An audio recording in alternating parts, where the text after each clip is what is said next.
With trick-or-treating underway in some communities and about to get started in others, it's important to keep safety in mind. Whether it's eating too much candy or trying to avoid traffic in your neighborhood on Halloween night, trick-or-treating can pose some hazards for families looking for fun. Trauma Injury Prevention and Outreach Coordinator at Mercy Health, Amanda Lensick, is here now to tell families how you can keep your children safe this Halloween. Thank you so much for joining us. Thank you for having me. We appreciate it. So let's talk about the physical hazards that kids could face on Halloween nights. Well, first, their costumes tend to be one of the biggest hazards. So doing a quick check before they go out the door to make sure nothing is too long that they could trip over, or maybe if they've got a mask, making sure that that's not preventing them from being able to see. Even something as simple as making sure they have comfortable shoes so that they can get as much candy as possible. For sure. AAA says kids are twice as more likely to get hit on Halloween night than any other day of the year. What are some ways to keep children safe when they're on roads and there's going to be traffic coming by? Well, first, it's making sure that if you're crossing the street, to make sure you're crossing at a crosswalk if one's available, or at least at a street corner where drivers would expect you to be crossing. One of the biggest hazards is parked cars. Kids running in between parked cars makes it really hard for drivers to see. And so, yeah, I guess that's probably the biggest thing. Right. And staying on sidewalks, of course, too. If there's sidewalks in the neighborhood, make sure that you're staying on a well-lit path and on sidewalks if at all possible. Reflective clothing or reflective items, should they put that on clothing at all? That's huge. Yeah. It's probably one of the best and easiest things that you can do to decrease your risk for injury on Halloween, is just making sure you're increasing visibility.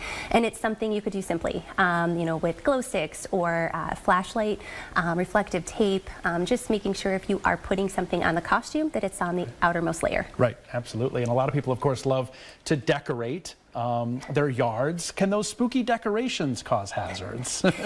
Yes, they can. So obviously if you are passing out candy to the trick-or-treaters, you want to make sure that you have a nice clear path to wherever that bucket of candy may be.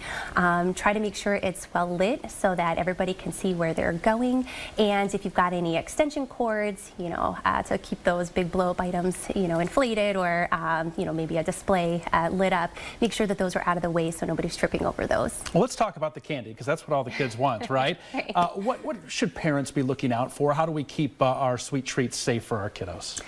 Well, I think one of the most important things parents can do is kind of having some guidelines before the kids even leave the house. So making sure that there is a set number maybe that they decide on that's going to be right for the kid, of items that they're treats that they'll be able to have when they come home. And then making sure that they're aware not to eat anything until an adult's inspected it. And, if anything has been opened or if there's a hole in the packaging, anything could have gotten into that candy, so you want to make sure you're throwing that away. Is there a normal, or is there a recommendation for a normal amount of candy that a kid should consume at once? I don't know that anybody has an exact recommendation for Halloween candy. I do think that it's kid dependent. I think that it is, somewhere it's mentioned that 2 pieces of candy a day is probably not too harmful, and on Halloween you expect that to at least be doubled. But some factors to consider is how your child does do with candy, making sure that if there's a certain type of candy that maybe makes them a little bit extra hyper, bouncing off the walls, it's probably not a good idea to have before bed.